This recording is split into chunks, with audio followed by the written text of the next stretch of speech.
many people have questions about how and why are we having a conversation about housing in the Republic of Kenya. And progressively we are answering the how, we are answering the why, and we will answer every other question.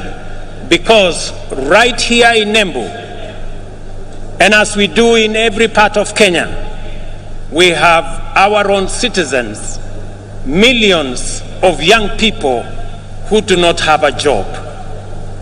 We have 5 million Kenyans across Kenya, young people out of school, out of college, out of universities who do not have a job. It is our collective responsibility to think about the 5 million young people in Kenya who today walk our streets, walk our villages, in our townships, in our markets, and yet they do not have an opportunity to deploy their energy, their knowledge, their education in making a difference in their lives and making a difference in our nation. And I want to encourage all of us as the people of Kenya, as we look into this opportunity. I know many people are asking, how is it my business? How is it my responsibility? I have had many ask me, Mr. President, how is it my responsibility to think about those who do not have jobs? How is it my responsibility to think about the people who live in slums? 7 million Kenyans who live in slums, in indignity, without toilet, without running water, without roads. How is it my business? Let me ask the people of Kenya, if our freedom fighters, the people who made the ultimate sacrifice and lost their lives in liberating our nation, if they had asked the question that how is it their business, today we would continue to have been slaves of our masters if they ask themselves that question.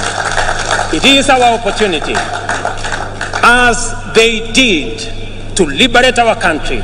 They went beyond the call of duty. They did not ask how is it their business to make the ultimate sacrifice to liberate our country. I want to ask every citizen, it is our responsibility collectively to think, to plan, and to ensure that the 5 million young people in our country who today do not have jobs, have jobs. It is our responsibility to ensure the people, 7 million of them, who live in our slums, including Shauri Yako here in Embu. I was here last week and I was informed about Shauri Yako. The people who live in Shauri Yako deserve a decent house, and it is our responsibility as we implement the housing plan, not just to create jobs, at least 1 million jobs every year. It is also our responsibility to grow our manufacturing, because housing will make sure that our entire manufacturing value chain, from the cement in our factories, to the steel in our factories, to the doors and windows and hinges in our Juakali sector and our construction products industry, to the sand harvesters, to all the people who will be working in our construction sites, to the accountants and engineers and all the architects and all the technicians and the electricians, to every sector, the millions of young people that will be employed in this sector, is sacrifice enough for us who are employed to make that contribution to the Hustler Fund, to the Housing Fund, so that we can bring around the change that is going to take our country forward. Our vision for affordable housing program is premised, firstly, on the objective of creating 1 million direct and indirect employment opportunities throughout every value chain in the housing development ecosystem. A single housing unit is capable of employing 3 to 5 workers directly and an additional 8 workers indirectly in the manufacturing of construction products, in transport, in logistics, and in all other sectors that contribute to the housing and construction industry. Secondly, the objective of affordable housing is to increase the number of homeowners and to transition more Kenyans from rent paying in informal settlements, in slums, and we have 1,411 slums in Kenya. We should transition those people, my countrymen and women, into homeowners. They should live in dignity like the rest of us, because we owe them a duty of citizenship and a duty of comradeship as we live in one country. I want to ask every parent, I want to ask every Kenyan that rather than ask, how is it your business?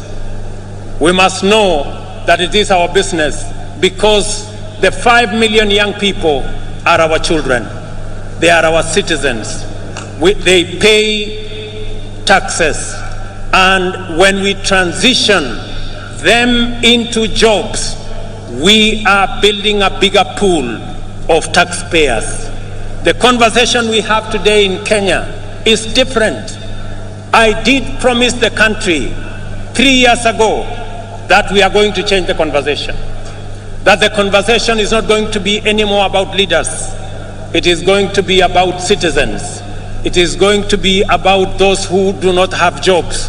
It is going to be about our manufacturing. It is going to be about the millions who live in informal settlements. It is going to be about the people. I told the country that we are going to change the conversation. It is not going to be about changing the constitution and creating positions for leaders. It is going to be about changing the economy and creating opportunities for millions of young people, including the many who are today in our streets and villages, the millions of young people who are looking up to us to provide them with opportunities to work.